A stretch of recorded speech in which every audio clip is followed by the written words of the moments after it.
The strong female characters that inspire me. Yes, we have some strong female characters here. You could have chosen Hermione Granger from Harry Potter. You could have chosen Shuri from Black Panther. But no, you chose a T-Rex from Jurassic Park. Excellent choice. Right, so today we're on r/MenWritingWomen. This subreddit is effectively if you got a neckbeard, gave him a pen and said, write about a female character.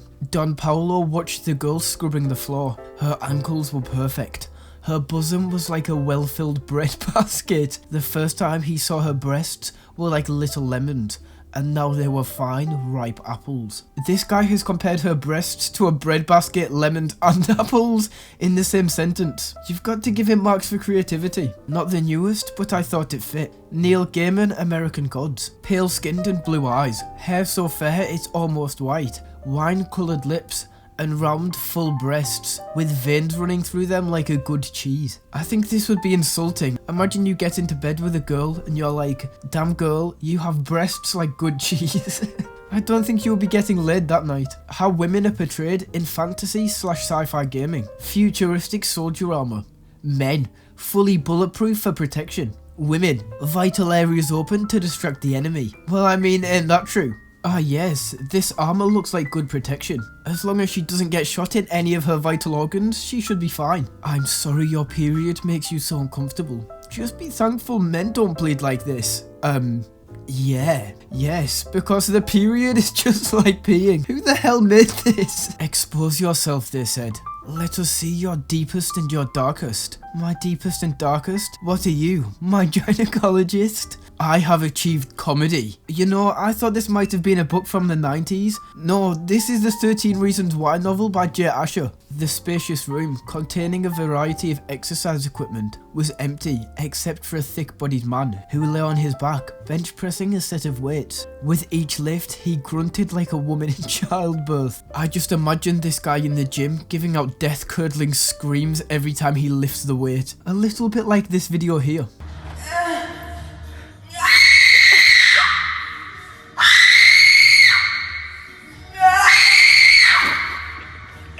But for real though, this is probably one of the worst similes I've ever heard. Dude, I am 100% cool with women not being equal to men. They gave us rights, and look where we are now. Woman supremacy. I would be absolutely fine with not being allowed to speak up to my husband, and cooking and cleaning and raising my kids. How much do you want to bet that this actually isn't a woman at all? The marriage where the gender roles are reversed. Man chooses to stay at home while the wife works. Such marriages end up in divorce because the woman cannot bear such an agreement. Yes, women can't bear going to work instead of staying at home. It's crazy that people in 2021 still believe this, like oh my god. Crazy by Pete Early. This is a great book. This caught me off guard a bit though. In her early 30s, she was dressed in Dorina jeans that had been bleached nearly white, low cut in the back and worn so tightly they appeared to have been spray painted onto her well-shaped legs and buttocks. Her midriff was exposed, revealing tanned, firm abs and a pierced belly button, decorated with 3 rhinestones dangling from a silver chain. A blue tube top stretched around her Dolly Parton-sized chest. She had cascading bleached blonde hair. Her makeup had been meticulously applied,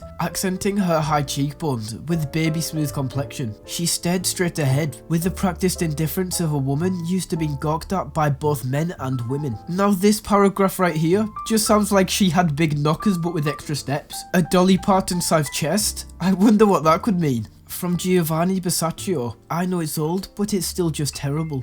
Remember that we are all women, and none of us is so immature that she does not know how unreasonable women are when they are in a group, and how little they are able to arrange things without the guidance of a man. We are fickle creatures, stubborn, suspicious, and very cowardly. I fear, therefore, if we have no one to guide us but ourselves, that this company will break up much sooner than it otherwise might do, and with less honour to us. I like the idea that this guy has sat down, wrote this and thought, this is actually how women speak to each other. As the title says, even though this is old, this is just terrible. John, she said, firm loose breasts a dueling beneath her white silky robes. Forget your troubles. Come to my villa, rest a while, and I'll help you get the cart up later. That's mighty nice of you, I answered, but I don't think my wife would like it. Oh, come on now, Elizabeth insisted. She was very pretty, very sexy, and very persuasive. I was weak. Well, okay, I finally agreed, but thought to myself, my wife won't like it. Oh really? Your wife won't like it. I wonder why. Double whammy. MMW and nice guy attitude in John Tropper's This Is Where I Leave You. I quit reading after this page. Oh damn, you quit reading on chapter 13? I'm excited to see why. The bank teller has a great ass. Well, straight away, potentially we know the reason. I know this because she had to get up and go to her boss's office when I told her I wanted to withdraw 16 of the just under $20,000 remaining in mine and Jen's joint checking account. When she returns, I see that she has nice lips too, full and pouty, and she has a dimple in one cheek. And something about her eyes and the way she chews gum makes me think she's a very sexual person. Her name is Mariana, which I know because it's on the little badge she has affixed just beside her breasts, which aren't particularly large but coming together nicely in her push-up bra to form a perfectly adequate suntanned cleavage in the v-neck of her blouse. My guess is that she didn't go to college, at least not a 4-year college. Probably community college for her associate's degree, and then right into the bank's training program. She is the kind of girl who dates the kind of guys who will ultimately screw around on her. Guys like her brothers, who work with their hands and drink too many beers while watching football, and have a stupid tattoo of a dragon or the Rolling Stones lips on their scapulars. Guys upon whom she projects more romance and ambition than is actually there. And then she asks her girlfriends who are hairdressers and medical technicians and tanning salon clerks and secretaries why she can't find a nice guy. And I'm dying to tell her that I'm a nice guy. I'm the last nice guy.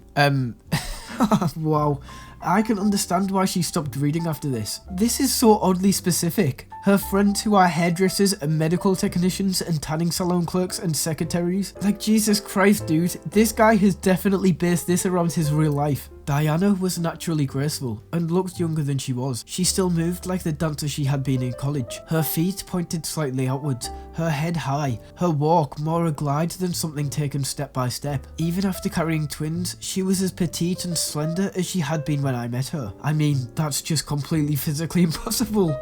This guy in the comments summed it up perfectly. Even after downing a six-pack every night and work for the last 14 years, his body still looked muscular and raunchy, like a fit college student. Like, your body can't just go back to the way it was after going through something like that. And she came over to Savitsky, her breasts bobbing on her high heels, squirmed like an animal in a sack. Surely this is translated, maybe from Russian with a name like Savitsky, but there's no way that an author wrote squirmed like an animal in a sack when talking about somebody's breasts. I know, it's self-conscious, but the word choice is too funny to ignore. Don DeLillo, white noise. I crossed the high school lawn and walked into the rear of the building and towards the small open stadium. Babette was running up the stadium steps. I sat across the field in the first row of stone seats. The sky was full of streaking clouds. When she reached the top of the stadium, she stopped and paused, putting her hands to the high parapet and leaning into it to rest diagonally. Then she turned and walked back down,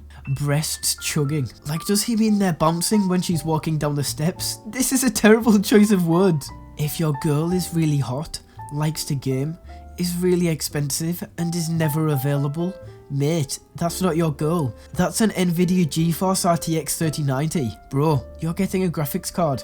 We get it. Ah yes, this is how a dad sees his 15-year-old daughter. Dragonheart Stone Will. Dad, someone suddenly shouted from behind him. Primus turned around. What sort of name is Primus? It sounds like a transformer. An incredibly beautiful girl was running across the meadow towards him. Her skin was whiter than snow, and her golden hair was so long that it almost brushed against the ground. She was as tall as any man could ask for. Her breasts, hidden by her chaste dress, were perky, tantalizing people wherever she went. Her long legs were admired by just as many men, even called art by some. Her waist was so thin that one could wrap their hands around it and almost touch their fingers together. Elaine! Primus smiled and suddenly looked invigorated. Oh my god, that's so disturbing. I'm sure this is how all fathers see their 15-year-old daughter. I think somebody might want to check this author's hard drive. This old ad for Lysol. How I lost my husband. I guess I was really to blame when Stan started paying attention to other women. It wasn't that I didn't know about feminine hygiene. I had become, well, forgetful. Yes, I found out the hard way that now and then care wasn't enough. My doctor finally set me right. Never be a careless wife, he said. He advised Lysol disinfectant for douching always,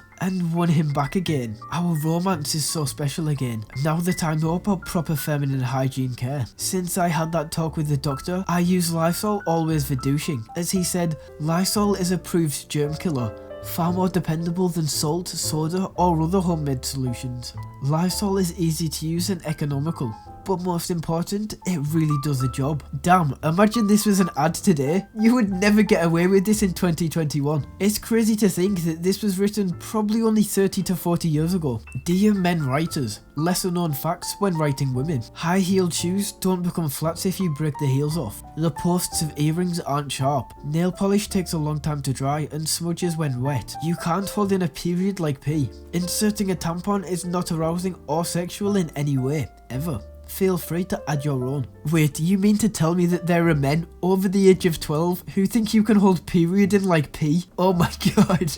And I thought people were well educated. I too think mother's breasts are vital to describing what she looks like. Second page, yikes, of Stephen King's The Long Walk. Oh no, Stephen King? I usually like his books, but I suppose they can be a little bit weird at times. Like the end of the book It. That's a very strange ending if you've ever read it. His mother was also tall. Her breasts were almost non-existent. Token nubs. That was only 2 lines, and the rest of the description goes on for a few more lines. So why are those 2 lines necessary? Male writers writing female characters. Cassandra woke up to the rays of sun streaming through the slats on her blind, cascading over her naked chest. She stretched, her breasts lifting with her arms as she greeted the sun. She rolled out of bed and put on a shirt, her nipples prominently showing through the fabric. She breasted boobily to the stairs and titted downward. Oh wow, I didn't know it was satire until the second last line. That's actually pretty sad, oh my god. And that says a lot about writing. Disney, how do we ensure the audience recognise the animal is female? Animators? Well, I guess we just give it some breasts. This is the most true thing I've ever seen. However, don't forget the eyelashes. Anyways, that's all for r/MenWritingWomen today. If you did enjoy, don't forget to subscribe or click another video on screen now. But until next time, peace.